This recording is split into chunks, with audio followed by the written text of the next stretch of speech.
नहीं, ये तो ट्रांसपेरेंसी नहीं है ना। It is sealed. जो स्ट्रांग रूम है वो विदाउट एनी विटनेस वो लोग खुल के थोड़ा आदमी भेज दिए, वो पोस्टल बैलेट में काम कर रहा है।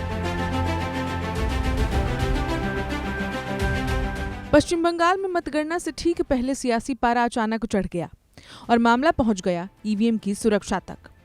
कोलकाता में ईवीएम स्ट्रांग रूम के बाहर हाई वोल्टेज ड्रामा देखने को मिला, जहां तृणमूल कांग्रेस के नेताओं ने धरना देकर गंभीर आरोप लगाए। गुरुवार को तृणमूल कांग्रेस के वरिष्ठ नेता कुणाल घोष और शशि पंजा करीब 4 घंटे तक स्ट्रांग रूम के बाहर बैठे रहे। उनका आरोप था कि काउंटिंग से पहले ईवीएम से छेड़छाड़ की कोशिश हो रही है और कुछ संदिग्ध लोग स्ट्रांग रूम के अंदर घुसे हैं। नहीं, ये तो ट्रांसपेरेंसी नहीं है ना।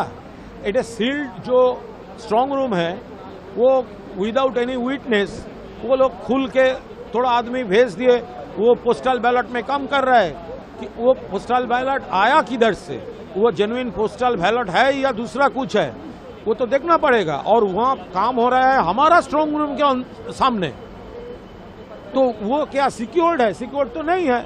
इसीलिए मैडम पांजा और मैं यहाँ पर धरना में बैठा था।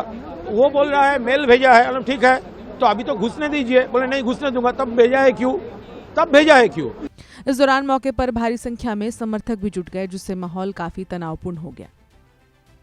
टीएमसी नेताओं का कहना था कि अगर अभी भी ईवीएम की सुरक्षा पर सवाल उठ रहे हैं तो मतगणना की पारदर्शिता पर भी असर पड़ सकता है। उन्होंने मांग की कि पूरी प्रक्रिया को दोबारा जांच की जाए और स्ट्रांग रूम की सुरक्षा को लेकर स्पष्ट जवाब दिया जाए। हालांकि इस पूरे विवाद पर जल्द ही चुनाव आयोग की ओर से प्रतिक्रिया आई। उसके बाद पश्चिम बंगाल के मुख्य निर्वाचन अधिकारी मनोज अग्रवाल ने प्रेस कॉन्फ्रेंस करके स्थिति साफ की। उन्होंने स्पष्ट शब्दों में कहा कि टीएमसी के सभी आरोप पूरी तरह से बेबुनियाद हैं। उनके मुताबिक ईवीएम वाले स्ट्रांग रूम पूरी तरह से सील और सुरक्षित हैं। उन्होंने बताया कि स्ट्रांग रूम को पोलिंग एजेंट्स और ऑब्जर्वर्स की मौजूदगी में सील किया गया था और पूरी प्रक्रिया नियमों के तहत पूरी पारदर्शिता के साथ की गई है। मुख्य निर्वाचन अधिकारी ने यह भी स्पष्ट किया कि पोस्टल बैलेट के लिए अलग स्ट्रांग रूम बनाया गया है ताकि किसी तरह का भ्रम ना रहे। उन्होंने जोर देकर कहा कि किसी भी बाहरी व्यक्ति के स्ट्रांग रूम में प्रवेश की कोई संभावना ही नहीं है और सुरक्षा के पुख्ता इंतजाम किए गए हैं। इस बीच पूरे मामले में कलकत्ता हाई कोर्ट का फैसला भी सामने आया, जिसने टीएमसी को बड़ा झटका दिया। कोर्ट ने काउंटिंग प्रक्रिया को लेकर दायर याचिका को खारिज कर दिया और चुनाव आयोग के फैसले को सही ठहराया। हाई कोर्ट ने अपने आदेश में साफ कहा कि काउंटिंग सुपरवाइजर और असिस्टेंट के रूप में केंद्रीय सरकारी या पीएसयू कर्मचारी की नियुक्ति पूरी तरह वैध है। ये इलेक्शन कमीशन ऑफ इंडिया के अधिकार क्षेत्र में आता है। कोर्ट ने यह भी कहा कि नियमों में कभी कहीं ये नहीं लिखा गया कि सिर्फ राज्य के कर्मचारी को ही इस प्रक्रिया में शामिल किया जाए। कोर्ट ने यह भी रेखांकित किया कि काउंटिंग प्रक्रिया के दौरान कई स्तर की निगरानी मौजूद रहती है, जैसे माइक्रो ऑब्जर्वर, राजनीतिक दलों के एजेंट और सीसीटीवी कैमरे, जो पूरी पारदर्शिता सुनिश्चित करते हैं। ऐसे में बिना सबूत के लगाए गए आरोप सिर्फ आशंका मात्र हैं।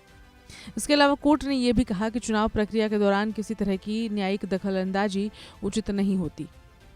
अगर किसी को कोई शिकायत है तो वो चुनाव याचिका के जरिए उचित मंच पर अपनी बात रख सकता है। कुल मिलाकर एक तरफ जहां ऑल इंडिया तृणमूल कांग्रेस ने ईवीएम सुरक्षा को लेकर गंभीर सवाल उठाए, वहीं चुनाव आयोग और कोर्ट दोनों इन आरोपों को खारिज कर दिया।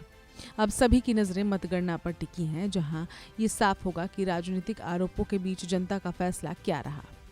ये पूरा घटनाक्रम दिखाता है कि चुनाव सिर्फ वोटिंग तक सीमित नहीं होता, बल्कि मतगणना से पहले भी सियासत अपने चरम पर पहुंच जाती है। उस खबर में इतना ही। अपडेट्स के लिए देखते रहें वन इंडिया हिंदी।